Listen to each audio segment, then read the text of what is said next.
ಅತ್ತ ಕೈ ಸರ್ಕಾರ ಫ್ರೀಡಂ ಪಾರ್ಕ್ ನಲ್ಲಿ ಹೋರಾಟ ಮಾಡ್ತಾ ಇದ್ರೆ ಇತ್ತ ಬಿಜೆಪಿ ಕೂಡ ರಾಜ್ಯ ಸರ್ಕಾರದ ವಿರುದ್ಧ ಹೋರಾಟ ಮಾಡೋದಕ್ಕೆ ಕಣಕ್ಕಿಳಿದಿದೆ. ರಾಜ್ಯ ಸರ್ಕಾರದ ವಿರುದ್ಧ ದೋಸ್ತಿ ಹೋರಾಟ ನಡೀತಾ ಇದೆ. ಗವರ್ನರ್ಗೆ ಅಡ್ಡಪಡಿಸಿದವರ ಅಮಾನತ್ತಾಗಬೇಕು ಅಂತ ಪಟ್ಟು ಹಿಡಿದಿದೆ. ಜೊತೆಗೆ ಅಬಕಾರಿ ಸಚಿವ ಆರ್.ಬಿ. ತಿಮ್ಮಾಪುರ ಅವರು ರಾಜೀನಾಮೆ ಕೊಡಬೇಕು ಅಂತ ಆಗ್ರಹಿಸಿದ್ದಾರೆ. ವಿಧಾನಸೌಧದ ಗಾಂಧಿ ಪ್ರತಿಮೆಯ ಮುಂದೆ ಪ್ರೊಟೆಸ್ಟ್ ನಡೀತಾ ಇದೆ. ಒಂದು ಕಡೆ ಫ್ರೀಡಂ ಪಾರ್ಕ್ ನಲ್ಲಿ 11 ಗಂಟೆಯಿಂದ ಕೈ ನಾಯಕರು, ಶಾಸಕರು, ಕಾರ್ಯಕರ್ತರು ಸೇರಿದಂತೆ ಎಲ್ಲರೂ ಸೇರ್ಕೊಂಡು ಮನ್ರೇಗಾ ಹೆಸರನ್ನ, ಅದರಲ್ಲೂ ಗಾಂಧೀಜಿಯವರ ಹೆಸರನ್ನ ತೆಗೆದುಹಾಕಿರೋದು, ಹಾಗೆ ಯೋಜನೆಯ ರೂಪುರೇಷೆಗಳನ್ನ ಬದಲಾವಣೆ ಮಾಡಿರೋದು ಅನ್ಯಾಯ ಅನ್ನೋದಾಗಿ ಕಪ್ಪು ಪಟ್ಟಿಯನ್ನ ಕಟ್ಕೊಂಡು ಪ್ರೊಟೆಸ್ಟ್ ಮಾಡೋದಕ್ಕೂ ಮುಂದಾಗಿದ್ದಾರೆ.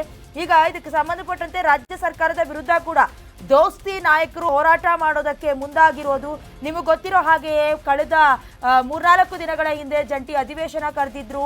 ಆ ಅಧಿವೇಶನ ಶುರುವಾಗಬೇಕಾಗಿದ್ದು ಗವರ್ನರ್ ಅವರ ಭಾಷಣದಿಂದ, ಬಟ್ ಭಾಷಣ ಮಾಡೋದಕ್ಕೂ ಬಿಡ್ಲಿಲ್ಲ. ಜೊತೆಗೆ ಭ್ರಷ್ಟಾಚಾರದ ಆರೋಪದಲ್ಲಿ ತಿಮ್ಮಾಪುರ ಅವರು ರಾಜೀನಾಮೆ ಕೊಡಬೇಕು ಅನ್ನೋದಾಗಿ ಕೂಡ ಪ್ರೊಟೆಸ್ಟ್ ಮಾಡ್ತಿರೋದು.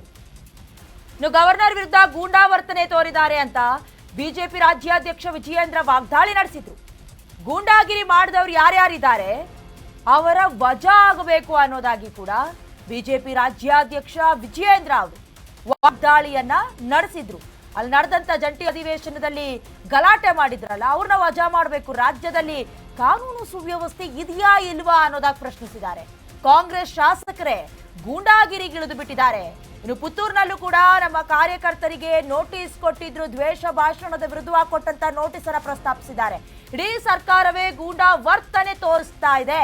ಗ್ರಾಮೀಣ ಭಾಗದಲ್ಲೂ ಕೂಡ ಅಕ್ರಮವಾಗಿ ಮದ್ಯ ಮಾರಾಟ ಮಾಡ್ತಿದ್ದಾರೆ, ಯಾವುದೇ ಭಯ ಇಲ್ಲದೆ. ಇನ್ನು ದಿನಸಿ ಅಂಗಡಿಗಳಲ್ಲೂ ಕೂಡ ಸಾರಾಯಿ ಸಿಗ್ತಾ ಇದೆ, ಎಗ್ಗಿಲ್ಲದೆ. ಇಡೀ ರಾಜ್ಯವನ್ನ ಮದ್ಯ ವ್ಯಸನಕ್ಕೆ ನೂಗ್ತಾ ಇದ್ದಾರೆ ಅಂತ.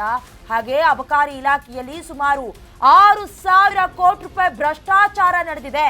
ಹಾಗಾಗಿ ಅಬಕಾರಿ ಇಲಾಖೆಯ ಮಂತ್ರಿ ಆರ್.ಬಿ. ತಿಮ್ಮಾಪುರ ಅವರು ರಾಜೀನಾಮೆ ಕೊಡಬೇಕು. ಇನ್ನು ರಾಜ್ಯಪಾಲರ ವಿರುದ್ಧ ಕೂಡ ಅಗೌರವ ತೋರಿಸಿದ್ದಾರೆ. ಇಂತಹ ಶಾಸಕರನ್ನ ಕೂಡಲೇ ವಜಾ ಮಾಡಬೇಕು ಅಂತ ವಿಧಾನಸೌಧದಲ್ಲಿ ಬಿಜೆಪಿ ರಾಜ್ಯಾಧ್ಯಕ್ಷ ಬಿ.ವೈ. ವಿಜಯೇಂದ್ರ ಆಗ್ರಹಿಸಿದ್ದಾರೆ. ಒಂದು ಕಡೆ ಇಡೀ ರಾಜ್ಯವನ್ನ ಮದ್ಯ ವ್ಯಸನಕ್ಕೆ ನೂಗ್ತಾ ಇರುವ ವಿಚಾರ, ಇನ್ನು ಅಬಕಾರಿ ಇಲಾಖೆಯಲ್ಲಿ ನಡೆದಂತ ಬ್ರಹ್ಮಾಂಡ ಭ್ರಷ್ಟಾಚಾರದ ವಿಚಾರವಾಗಿಯೂ ಕೂಡ ವಿಧಾನಸೌಧದ ಮುಂಭಾಗದಲ್ಲಿ ಪ್ರೊಟೆಸ್ಟ್ ಮಾಡೋದ್ರ ಮೂಲಕ ಬಿಜೆಪಿ ರಾಜ್ಯಾಧ್ಯಕ್ಷ ವಿಜಯೇಂದ್ರ ರಾಜ್ಯ ಸರ್ಕಾರದ ವಿರುದ್ಧ ವಾಕ್ಬಾಣಗಳನ್ನ ಬಿಟ್ರು.